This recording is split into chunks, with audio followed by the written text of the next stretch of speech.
Hi, this is Karthik from MDS Doctors YouTube channel. So நம்மளுடைய MDS Doctors YouTube சேனலை புதுசாக பார்க்கக்கூடிய doctors நீங்கள் வந்து பிடிஎஸ் முடிச்சுட்டு எம்டிஎஸ் கவுன்சிலிங் அட்டன் பண்ண போகிறீங்கன்னா சேனலை ஃபாலோ பண்ணி வச்சுக்கோங்க. ஒவ்வொரு அப்டேட் இன்ஸ்டண்ட்டாக வரும். அதே மாதிரி வந்து வாட்ஸ்அப் குரூப் இருக்குது. ஸோ என்னுடைய நேம் கார்த்திக். நான் வந்து பார்த்தீங்கன்னா 7 இயர்ஸாக பிஜி கவுன்சிலிங் கைடன்ஸ் கொடுத்துக்கிறீங்க. அதில் எம்டிஎஸ் மட்டும் 4 வருஷமாக நான் கவுன்சிலிங் கொடுக்குறேன். உங்களுக்கு கவுன்சிலிங் கைடன்ஸ் வேணும் அப்படின்னா ஸ்க்ரீனில் தெரியிற வாட்ஸ்அப்புக்கு டெக்ஸ்ட் பண்ணுங்கள். Already all India quota registration round 1 start பண்ணிட்டாங்க. தமிழ்நாட்டோடைய ரேங்க் லிஸ்ட்டும் கூடிய விரைவில் வெளியிட்டு அதற்கான கவுன்சிலிங் தொடங்கிடுவாங்க. ஓகேவா? ஸோ எம்டிஎஸ் ரவுண்ட் 1 கவுன்சிலிங் எம்சிசியில் எப்படி ரெஜிஸ்டர் பண்ணுறது அப்படின்றத நம்ம தெளிவாக பார்க்க போகிறோம். அதுக்கு முன்னாடி நிறைய அப்டேட் வந்திருக்கு. ஸோ சீட் மேட்ரிக்ஸ் நமக்கு deemed university, all India quota, அதுக்கப்புறம் சென்ட்ரல் யூனிவர்சிட்டியோடைய அந்த சீட் மேட்ரிக்ஸ் எம்டிஎஸ்க்கு ரிலீஸ் பண்ணிட்டாங்க. சீட் மேட்ரிக்ஸை நீங்கள் செக் பண்ணிக்கோங்க. ஓகேவா? ஸோ எப்படி ரெஜிஸ்டர் பண்ணுறது அப்படின்றத நம்ம பார்ப்போம். ஃபர்ஸ்ட்டு வந்து ரெஜிஸ்டர் பண்ணுறதுக்கு நீங்கள் எம்டிஎஸ் எம்சிசி வெப்சைட்டில் எம்டிஎஸ் கிளிக் பண்ணிவிட்டு கேண்டிடேட் ஆக்டிவிட்டி போர்டுன்னு இருக்கா. ஸோ இந்த new registration of MDS counselling இருக்கா. ஸோ இதை நீங்கள் கிளிக் பண்ணுற மாதிரி இருக்கும். ஸோ கிளிக் பண்ணி இப்போ நான் உங்களுக்கு 1 by 1 சொல்கிறேன். ஸோ அதை கிளிக் பண்ணதுக்கப்புறம் உங்களுக்கு ஒரு அலாட் காமிக்கும். அதை கொடுத்ததுக்கப்புறம் ஸோ இந்த மாதிரி வந்து உங்களுக்கு ஒரு விண்டோ ஓப்பன் ஆகும். இதில் வந்து ஃபஸ்ட்டு ரெஜிஸ்டர் கேண்டிடேட் சைன்இன். அதுக்கு முன்னாடி என்ன பண்ணணும்னா ரெஜிஸ்டர் பண்ணணும். ஏன்னா ரெஜிஸ்டர் பண்ணதுக்கப்புறம் தான் உங்களுடைய ரோல் நம்பர் பாஸ்வேர்டை கொடுத்து நீங்கள் போகணும். ஃபஸ்ட்டு வந்து நீங்கள் நியூ ஆகும்போது ரெஜிஸ்டர் பண்ணணும். ஸோ அது எப்படின்னு நான் காட்டுறேன். ஸோ ரெஜிஸ்டர் வந்து எப்படி பண்ணணும்னா நியூ கேண்டிடேட் இருக்கு பாருங்க, நியூ கேண்டிடேட் ரெஜிஸ்ட்ரேஷன். ஸோ இந்த பட்டனை நீங்கள் கிளிக் பண்ணுங்கள். ஸோ நான் 1 by 1 சொல்கிறேன். கிளிக் பண்ணதுக்கப்புறம் நெக்ஸ்ட் பேஜ் போகும். இதில் வந்து இன்ஸ்ட்ரக்ஷன் கொடுத்துருப்பாங்க. ஸோ ஜென்ரலாக வந்து இந்த ஆன்லைன் கவுன்சிலிங்கோடைய ப்ரொசீஜரும் அதோடைய இன்ஸ்ட்ரக்ஷன் என்னென்ன அப்படின்றத தெளிவாக கொடுத்துருப்பாங்க. அதை நீங்கள் 1 by 1 ரீட் பண்ணிக்கோங்க. ஸோ பாஸ்வேர்டோடைய பாலிசி எப்படி இருக்கணும், change password, forget password, reset password. அதுக்கப்புறம் வந்து பேமெண்ட். ஸோ ஃபீஸோடைய பேமெண்ட் ரெஜிஸ்ட்ரேஷனுக்கு நீங்கள் வந்து எந்தெந்த கேட்டகிரி, இப்போ நீங்கள் ரெஜிஸ்ட்ரேஷன் ஃபீ, செக்யூரிட்டி டெபாசிட்னு சொல்லிட்டு 2 விதமான பேமெண்ட் இருக்கும். நீங்கள் all India quota, central university, AFMC, நீங்கள் ஜென்ரல் எக்கனாமிக் வீக்கர் செக்ஷன் கேட்டகிரினா 1000 ரூபாய் ரெஜிஸ்ட்ரேஷன் ஃபீ. அதே இது வந்து நீங்கள் செக்யூரிட்டி டெபாசிட் எவ்வளோ கட்டணும்னா 25,000 ரூபா. ஸோ அப்போ 1000 ரூபா ப்ளஸ் 25,000 ரூபா 26,000 ரூபாய் நீங்கள் வந்து கட்டணும். உங்களுக்கு 1000 ரூபாய் வந்து நான் ரீஃபண்டபிள். ரீஃபண்ட் பண்ணக்கூடியது 25,000 ரூபாய். இது யாருக்கு? All India quota, central university, AFMC, இந்த 3க்கும் ஜென்ரல் அண்ட் இவிஎஸ் கேட்டகரி அப்ளை பண்ணா. அதே இது வந்து நீங்கள் எஸ்சி, எஸ்டி, ஓபிசி, பிடபிள்யூடி, all India, central university, AFMC சேர்த்து நீங்கள் அப்ளை பண்ணால் 500 ரூபாய் registration fee. Security deposit same, அவங்களுக்கு வந்து 10,000. அப்போ 11,000 ரூபாய் நீங்கள் ரெஜிஸ்ட்ரேஷன், சாரி 10,500 ரூபாய் நீங்கள் வந்து பே பண்ணணும். ஓகேவா? அந்த 10,000 ரூபாய் ரீஃபண்டபிள். நீங்கள் கவுன்சிலிங்கோட ரெகுலேஷன், அந்த ஃபாலோவிங் ரூல்ஸை ஃபாலோ பண்ணாதான் அந்த 10,000 ரூபாயும் ரீஃபண்ட் ஆகும். ஓகேவா? ஸோ 500 ரூபாய் நான் ரீஃபண்டபிள். ஓகே, நீங்கள் வந்து டீம்டு யூனிவர்சிட்டி பண்ணுறீங்க. டீம்டு யூனிவர்சிட்டிக்கு ஜென்ரல், இவிஎஸ் எந்த கேட்டகரியாக இருந்தாலும் சரி 5,000 ரூபாய் ரெஜிஸ்ட்ரேஷன், செக்யூரிட்டி டெபாசிட் 2 லட்சம் ரூபாய். அப்போ நீங்கள் வந்து all India quota, central university, AFMC, deemed university எல்லாத்துக்கும் சேர்த்து அப்ளை பண்ணாலும் 2,05,000 ரூபாய். பர்டிகுலராக அந்தந்த கேட்டகிரி, அந்த கவுன்சிலிங்கோடைய கோட்டா மட்டும் நீங்கள் பண்ணால் அதுக்கேற்ற மாதிரி நீங்கள் வந்து ரெஜிஸ்ட்ரேஷன் பேமெண்ட் கட்டணும். ஓகேவா? நான் தெளிவாக சொல்லிட்டேன். ஓகேவா? ஸோ அதை நீங்கள் பார்த்துக்கோங்க. அதுக்கப்புறம் ஆன்லைன் ரெஜிஸ்ட்ரேஷன், ஃபில்லிங் ஃபார்ம், உங்களுடைய குவாலிஃபிகேஷன் டீட்டெயில்ஸ், இன்டர்ன்ஷிப்போடைய டீட்டெயில்ஸ், நீங்கள் பிடிஎஸ் எங்கே படிச்சிங்க, அதோட இன்டர்ன்ஷிப் எங்கே முடிச்சிங்க, அதோடைய டீட்டெயில்ஸு. ஸோ எல்லாமே தெளிவாக கொடுத்துருப்பாங்க. அதே மாதிரியா வந்து நிறைய கொடுத்துருப்பாங்க. இதெல்லாம் நீங்கள் 1 by 1 படிச்சுக்கோங்க. ஓகேவா? நான் ரெஜிஸ்ட்ரேஷன் டைரெக்டாக போயிடுறேன். ஓகேவா? ஓகே, இப்போ வந்து நம்ம ஐ அக்ரின்னு இருக்கு பாருங்க, அதை கிளிக் பண்ணுங்க. Proceed to application. ஸோ இதில் வந்து கன்சர்ன் ஃபார் கவுன்சிலிங் பர்பஸ்க்கு candidate name, application number, roll number, mother name, date of birth, mobile number, email address இதெல்லாம் கொடுக்குறேன்னா செக் ஆல் கொடுத்துட்டு ஐ அக்ரின்னு கொடுத்துருங்க. எஸ் கொடுத்துருங்க. எஸ் கொடுத்ததுக்கு அப்புறம் தான் அந்த விண்டோ வரும். இந்த விண்டோல இருந்தா உங்களுடைய ரெஜிஸ்ட்ரேஷன் ப்ராசஸ் ஸ்டார்ட் ஆகும். ஓகேவா? ஸோ இந்த விண்டோவில் நீங்கள் என்ன பண்ணணும்னா உங்களுடைய NEET MDS 2026 roll number, application number, candidate name, mother name, date of birth, கீழே இருக்கக்கூடிய செக்யூரிட்டி பின் கொடுத்துட்டு சப்மிட் கொடுக்கணும்.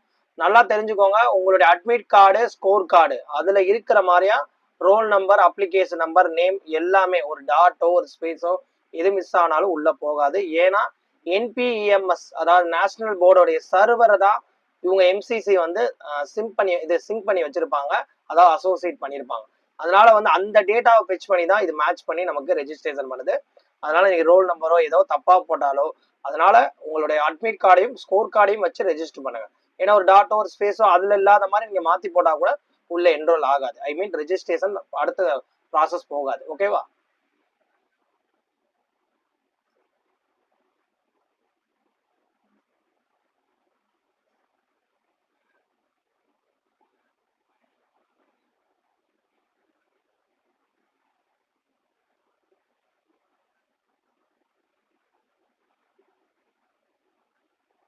ஓகே, நீங்க உள்ள ரெஜிஸ்ட்ரேஷன் கொடுத்ததுக்கு அப்புறம் நெக்ஸ்ட் ப்ராசஸ் என்னன்னா, உங்களுடைய டீடைல்ஸ் அப்படிலாம் பெச் பண்ணி எடுத்துட்டு வந்துரும்.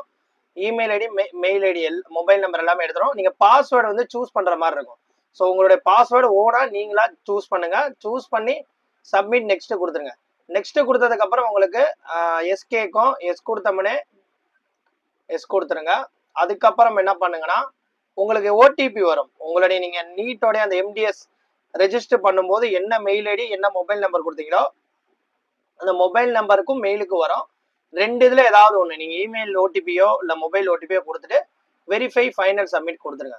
கொடுத்ததுக்கு அப்புறம் நமக்கு அடுத்து ஒரு கன்சர்ன் வரும். ஓகேவா? அந்த மாதிரி ஒரு பேஜ் வரும். கன்சர்ன் ஃபார்ம் கவுன்சிலிங் பர்பஸ்ன்னு சொல்லிட்டு ஒரு அடுத்து ஒன்று வரும். அதுல ஃபர்தரா நிறைய டீடைல்ஸ் கேட்கும். எல்லாத்தையுமே நீங்க செக் கொடுத்துருங்க. அதுல கேண்டிடேட் நேம் ஏற்கனவே கொடுத்துருப்பீங்க ஒரு 7 இது.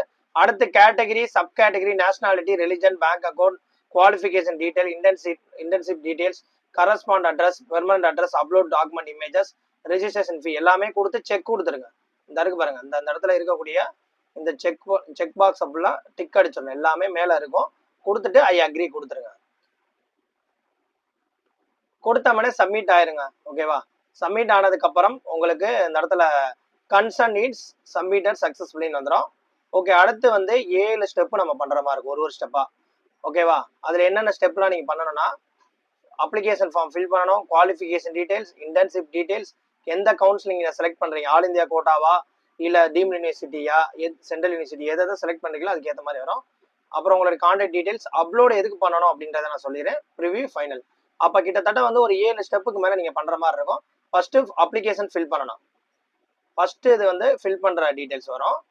ஸோ இதுல வந்து நீங்க உங்களுடைய ஜெண்டர் ஃபீமேல் ஆர் மேல், இந்தியன், நீங்க வந்து என்ஆர்ஐயா இருந்தா எஸ் கொடுங்க. என்ஆர்ஐ நீங்க ப்ரியாரிட்டி கொடுத்தாதான், என்ஆர்ஐக்கு நீங்க எஸ் கொடுத்தாதான் அதற்கான டாக்குமெண்ட்ஸ் வரும். அந்த டாக்குமெண்ட்ஸ் நீங்க அப்லோட் பண்ணாதான் நீங்க என்ஆர்ஐ கேட்டகரியில வருவீங்க. இது லாஸ்ட் இயர் வந்து கிடையாது. ஏன்னா லாஸ்ட் இயர் எம்சிசில இந்த ப்ரொசீஜரே இல்லை. ஏன்னா என்ஆர்ஐ இந்த மாதிரி முன்னாடியே கேட்காது. ஸோ இண்டிவிஜுவலா மெயில் பண்ணி தான் அவங்க வந்து அந்த எலிஜிபிலிட்டி கிளைம் பண்ணுவாங்க. பட் இந்த வருஷம் ஆன்லைன்லேயே கொண்டு வந்துட்டாங்க. அதனால நீங்க என்ஆர்ஐ சீட்டுக்கு அப்ளை பண்றீங்கன்னா எஸ் கொடுத்துருங்க. நீங்க என்ஆர்ஐ அப்ளை பண்ணா ஜென்ரல் சீட்டுக்கு நீங்க பார்ட்டிசிபேட் பண்ண முடியாதுலாம் கிடையாது. இது வந்து ஒரு அடிஷ்னல் கேட்டகரியில தான் நீங்க போறீங்க, அடிஷ்னல் அந்த கோட்டால தான் போறீங்க. அதனால எஸ் கொடுத்துட்டு என்ஆர்ஐக்கு நீங்க அப்ளை பண்ணிக்கலாம். ரிலிஜன் கேட்டகரி என்னவோ அதை கொடுத்துருங்க. ஓபிசி, எஸ்சியா கொடுத்துருங்க. அதுக்கப்புறம் வந்து நீங்க உங்களுடைய சப் கேட்டகரி வந்து நீங்க பர்சனல் வித் டிசபிலிட்டியா இருந்தா எஸ் கொடுங்க, இல்லைன்னா இல்லைன்னு சொல்லிடுங்க. ஓகே, நோ சொல்லுங்க. மெரிட்டல் ஸ்டேட்டஸ் என்னன்னு கேட்டிருக்காங்க. ஓகேவா? Marital status. அதுக்கப்புறம் நீங்க வந்து ஏஎஃப்எம்சிக்கு அப்ளை பண்ணினீங்கன்னா எஸ் கொடுங்க, இல்லை நோன் கொடுத்துருங்க. அதுக்கேற்ற மாதிரி டீட்டெயில் கேட்கும். பேங்க் அக்கௌண்ட் வந்து எதுக்கு கேட்குறாங்க? ஸோ பேங்க் அக்கௌண்ட் எதுக்கு அப்படின்னா, நிறைய பேர் வந்து இந்த 2 லட்சம் ரூபாய், 10,000 ரூபாய் அந்த அமௌண்ட் எல்லாம் நீங்க செக்யூரிட்டி டெபாசிட் பே பண்ணுவீங்க.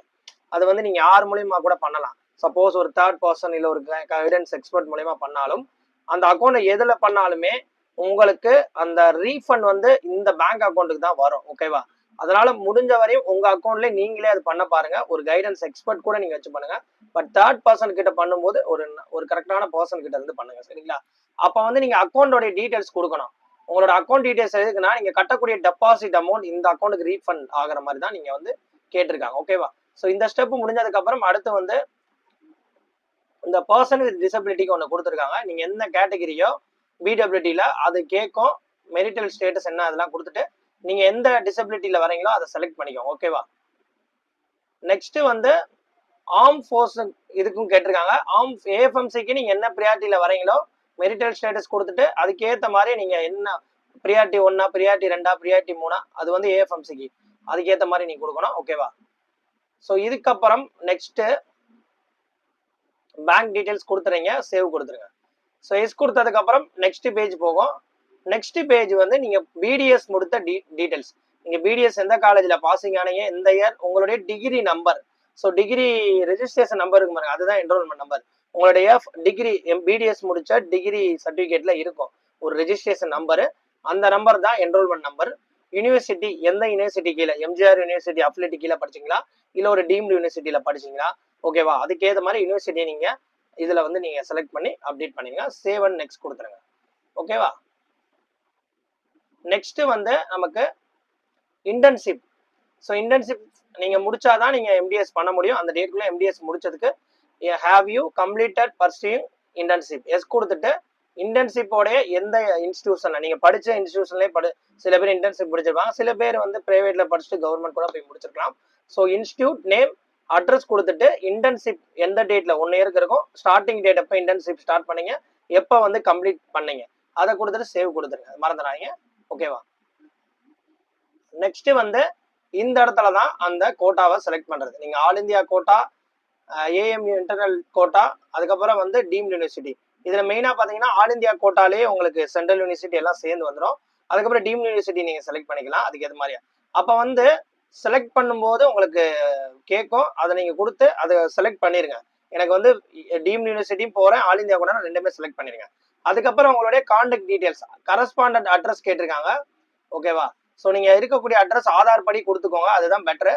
ஆதார்ல ஏதாவது தப்பா இருந்தாலும் இப்போதைக்கு நீங்க ஆதார்ல இருக்க மாதிரியே கொடுத்துக்கோங்க.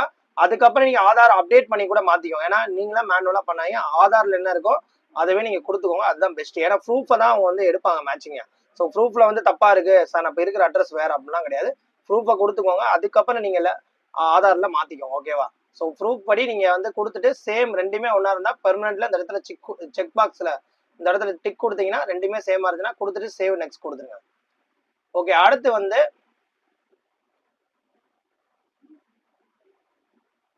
உங்களுடைய பாஸ்புக்கோடைய காப்பி, ஏன்னா நீங்க வந்து அந்த பேங்க் டீடைல்ஸ் கேட்டிருந்தாங்களே, உங்களுடைய கேன்சல் செக், பாஸ்புக் இல்ல ஆன்லைன் பேங்க் ஸ்டேட்மெண்ட், இந்த 3 ஏதாவது வந்து அப்லோட் பண்ணணும் அக்கௌண்ட் டீடைலுக்கு.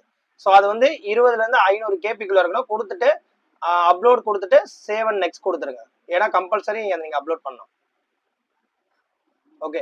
கொடுத்ததுக்கு அப்புறம் அப்லோட் ஆயிரும். அதுக்கப்புறம் பாத்தீங்கன்னா birth certificate, date of birth சர்டிபிகேட்டும் 10th உடைய மார்க் ஷீட் பாசிங் சர்டிபிகேட்டும் கேட்குறாங்க. ஸோ அந்த சர்டிபிகேட் வந்து உங்களுக்கு கேட்டுச்சுன்னா கண்டிப்பாக நீங்கள் அப்லோட் பண்ணணும், ஆனால் கேட்குறாங்க. ஸோ உங்களுடைய date of birth, DOB certificate, அதுக்கப்புறம் உங்களுடைய 10th mark sheet and passing உடைய certificate. 10th mark sheet and passing சர்டிபிகேட்னா டிசியாக தான் இருக்கும், ஓகேவா. ஸோ அதை கொடுத்துருங்க, மறந்துடாதீங்க, அப்லோட் பண்ண சொல்லியிருக்காங்க, ஓகே. கொடுத்துட்டு ஃபைனலா முடிஞ்சிடும். முடிஞ்சதுக்கு அப்புறம் அவ்வளவுதான், உங்களோட அப்ளிகேஷன் ப்ரிவியூ ஸ்டேஜ்ல வந்துடும். அந்த மாதிரியா ப்ரிவியூ சொல்லிட்டு வந்துடும், அவ்வளவுதான் முடிஞ்சிடும். இதுக்கப்புறம் போயிட்டு நீங்க எல்லாமே உங்களோட டீடைல்ஸ் எல்லாம் கீழே காமிக்கும். இந்த இடத்துல ஃபைனல் சப்மிட் இருக்கு பாருங்க, கொடுத்துட்டீங்கன்னா அவ்வளவுதான் முடிஞ்சு. அதுக்கப்புறம் வந்து உங்களுக்கு இந்த பேஜ் வந்துடும், வெயிட் பண்ணுங்க நான் காமிக்கிறேன். டேஷ்போர்ட் பேஜ் வந்துடும், அவ்வளவுதான். டேஷ்போர்ட் பேஜ்ல சாய்ஸ் ஃபில்லிங்கோட டீடைல்ஸ் எல்லாமே இங்க வரும். இந்த இடத்துல உங்களுக்கு ரெஜிஸ்ட்ரேஷன் ஃபீன்னு ஒன்று இருக்கு பாருங்க, இருங்க நான் ஜூம் பண்ணி காட்டுறேன்.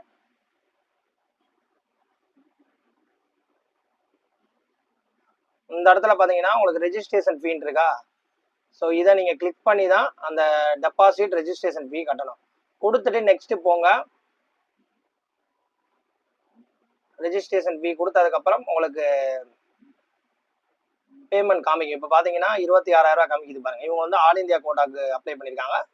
ஸோ 26,000 காமிக்குது. கொடுத்துட்டு ப்ரொசீட் கொடுத்துக்கோங்க. சப்போஸ் தெரில அப்படின்னா ப்ரொசீட் டெமோ கொடுத்தீங்கன்னா அது உங்களுக்கு காமிக்கும். ஸோ ப்ரொசீட் கொடுத்துருங்க. கொடுத்ததுக்கப்புறம் உங்களுக்கு ஆன்லைனில் இந்த அமௌண்ட்டை பொறுத்தவரையும் வந்து நீங்கள் என்ன சொல்கிறதுனா debit card, net banking, credit card, இன்னொன்று என்னென்னா மோஸ்ட்லி நீங்கள் வந்து net banking, credit card, debit card 1 லட்ச ரூபாய்க்கு மேலே இருந்துச்சுன்னா இப்போ டீம்டு யூனிவர்சிட்டிக்குலாம் நெட் பேங்கிங் மூலியமாக பண்ணுங்க. தயவுசெய்து கார்டு, டெபிட் கார்டு எதுவுமே பண்ணாதீங்க, ஏன்னா லிமிட் இல்லாதனால உங்களுக்கு அக்செப்ட் ஆகாது. ஸோ ப்ரொசீட் டு பேமெண்ட் 4 கேட்வேல நீங்கள் எதை வேணால் யூஸ் பண்ணிக்கலாம். எனக்கு வந்து ஹெச்டிஎஃப்சியில் பேங்க் இருக்குன்னு ஹெச்டிஎஃப்சியில் தான் யூஸ் பண்ண முடியுமாலாம் கிடையாது. இது வந்து கேட்வே தான். இந்த 4மே வந்து கேட்வே, அவங்களுடைய கேட்வே. நீங்கள் எந்த பேங்க்ல இருந்து வேணால் இந்த 4 கேட்வேல ஏதாவது ஒரு கேட்வேட ஒரே ஒரு கேட்வே யூஸ் பண்ணி நீங்கள் பே பண்ணிக்கலாம், ஓகேவா. ஸோ மறந்துடாதீங்க. முடிஞ்சதுக்கப்புறம் அவ்வளோதான் முடிஞ்சு. உங்களுக்கு சாய்ஸ் ஃபில்லிங்கான டீடைல்ஸ் வந்துடும். சாய்ஸ் ஃபில்லிங் நீங்கள் வந்து பண்ணிக்கலாம். அதுக்கப்புறம் சாய்ஸ் லாக்கிங் இதெல்லாம் வந்து அடுத்தடுத்த வீடியோவில் நான் உங்களுக்கு அப்டேட் பண்ணுறேன். இது வந்து ஒரு டெமோ வீடியோ. அந்த வீடியோ உங்களுக்கு பிடிச்சிருக்குன்னு நினைக்கிறேன். இந்த வீடியோ நிறைய பேருக்கு ஷேர் பண்ணுங்க. தொடர்ந்து வந்து நம்ம சேனலை ஃபாலோ பண்ணிட்டே இருங்க. உங்களுக்கு ஏதாவது டவுட்ஸ் இருந்துச்சுன்னா கீழே கமெண்ட் செக்ஷன் சொல்லுங்க. தேங்க்ஸ்.